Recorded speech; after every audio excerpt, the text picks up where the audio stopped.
हाँ जी, इस वीडियो में हम देखेंगे आदर्श गैस समीकरण क्या होता है और बोयल का नियम क्या होता है, चार्ल्स, गैलुसेक और अवोगाद्रो का नियम क्या होता है।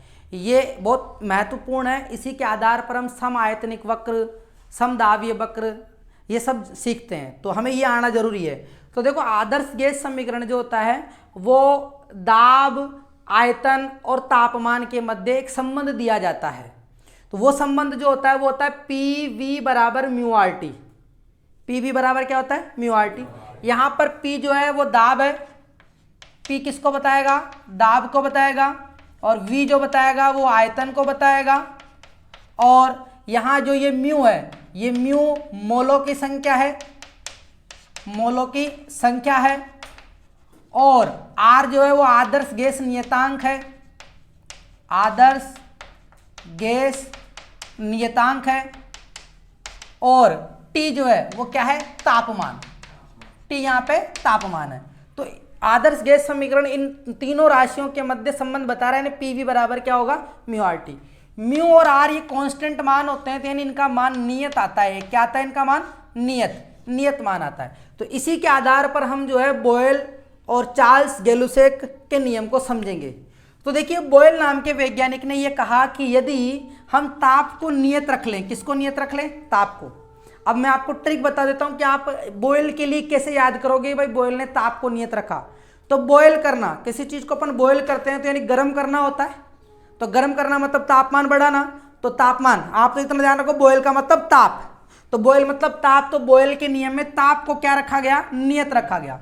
अब आप समझना, इस आदर्श गैस समीकरण से जब तापमान को नियत रखा गया, यानी ये जो T है ये कांस्टेंट है, ये मान भी कांस्टेंट हो गया, ये मान भी कांस्टेंट हो गया। और कांस्टेंट मान का गुणा कांस्टेंट से करेंगे तो कांस्टेंट ही प्राप्त होगा, नियत मान ही प्राप्त होगा। इसका मतलब ये मान क्या हो गया? पूरा नियत। तो हम कह सकते हैं कि पीवी बराबर जो होगा वो क्या होगा? नियतांक होगा। पीवी बराबर क्या होगा? नियतांक। तो बॉयल के नियम से स्पष्ट होता है कि यदि ताप को नियत रखा जाता है तो दाब और आयतन का गुणनफल का मान नियतांक के बराबर प्राप्त होता है। और हम ये भी कह सकते हैं कि दाब और आयतन एक दूसरे के व्युत्क्रमानुपाती होते हैं। अगर हम आयतन को बढ़ाएंगे तो दाब का मान कम होगा, अगर हम आयतन को बढ़ाएंगे तो क्या होगा? दाब का मान कम होगा। भाई अगर आपको चीज़ फैलानी है तो दाब कम ही तो करना पड़ेगा। अगर आप आयतन को क्या करना चाहते हो? कम करना चाहते हो तो दबाओगे, दाब बढ़ाओगे तभी तो होगा। तो P और V में क्या संबंध होता है? व्युत्क्रमानुपाती का। यानी P व्युत्क्रमानुपाती होता है V का। तो P और अगर V में अगर ग्राफ खींचें तो जैसे मान लो अपन ने यहाँ पे P ले लिया, यहाँ पे V ले लिया, तो व्युत्क्रमानुपाती के लिए जो ग्राफ आता है वो ये आता है, घटता हुआ ग्राफ आता है, ये वाला ग्राफ आता है। ठीक है, तो P और V के बीच में ये वाला ग्राफ प्राप्त होगा। तो ये हो गया बॉयल का नियम। इसके आधार पर आप इसकी परिभाषा लिख सकते हो कि यदि ताप को नियत रखा जाता है तो दाब और आयतन का गुणनफल का मान नियतांक आता है। अब चलते हैं अपन चार्ल्स के नियम की तरफ। चार्ल्स ने क्या किया? चार्ल्स ने जो है वो दाब को नियत रखा। किसको नियत रखा? दाब को। अगर दाब को नियत रखा जाएगा तो आप इस समीकरण से देखो, दाब कहाँ है? ये रहा, दाब नियत है।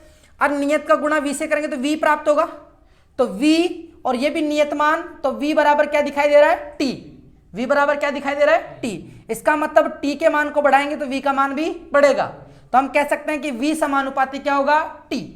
जब दाब को नियत रखते हैं तो आयतन तापमान के समानुपाती होता है। अगर तापमान को बढ़ाते हैं तो आयतन भी बढ़ता है। जैसे कोई गैस है, अगर गैस को आप गर्म करते जाओगे तो उसका आयतन ज्यादा बढ़ेगा ना, फैलेगी चारों तरफ।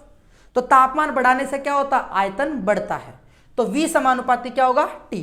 अगर समानुपाती निशान को हटाएंगे तो यहाँ पे आएगा नियतांक और गुणा में क्या है? T। तो T का अगर भाग लगा देंगे तो V बटा T का जो अनुपात होगा वो नियतांक के बराबर आता है। कौन से नियम में? चार्ल्स के नियम में। तो चार्ल्स के नियम में V बटा T यानी आयतन और तापमान का अनुपात नियत प्राप्त होता है। आयतन और ताप का अनुपात क्या प्राप्त होता है? नियत प्राप्त होता है। ये चार्ल्स के नियम में दाब को नियत रखा गया। ग्राफ की बात करते हैं, V और TV के ग्राफ की बात करते हैं तो V समानुपाती क्या है? T। तो समानुपाती के लिए जो ग्राफ जाता है, अगर मैंने y अक्ष पर V ले लिया और x अक्ष पर T ले लिया तो समानुपात का ग्राफ जो जाता है वो ये जाता है V बटा T। और V बटा T का जो अनुपात आएगा वो क्या आएगा? नियत आएगा।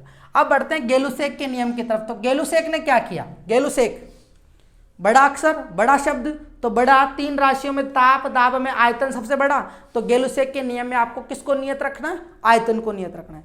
अगर आयतन नियत होगा, क्या नियत होगा? आयतन अगर नियत होगा तो आप इस समीकरण में देखो V नियत है तो P बराबर, ये तो नियत है ही, तो P बराबर क्या दिखाई दे रहा है? T। इसका मतलब हम कह सकते हैं कि P समानुपाती क्या है? T। तो P समानुपाती T है। जब P समानुपाती T है तो समानुपात को उठाएंगे तो नियतांक आएगा, गुणा में क्या आएगा? T। तो T का भाग लगाएंगे तो P बटा T का जो अनुपात आएगा वो भी क्या आएगा? नियतांक। तो हम कह सकते हैं दाब और तापमान का अनुपात भी नियत आता है जब आयतन को नियत रखा जाता है।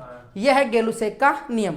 अगर हम इसमें भी ग्राफ खींचे P और T में, तो P और T में अगर ग्राफ खींचेंगे, मान लो P यहाँ ले लिया, T यहाँ ले लिया, तो समान अनुपात जाएगा, यानी सीधी सरल रेखा जाएगी और इनका अनुपात नियत आएगा। ये गेलुसेक का नियम हो गया। तो ये 3 नियम जो है वो आदर्श गैस समीकरण पर आधारित थे।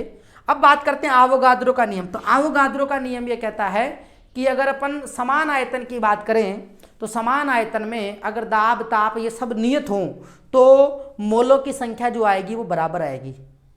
मोलों की संख्या क्या आएगी? बराबर आएगी, यानी N1 बराबर क्या आएगा? N2।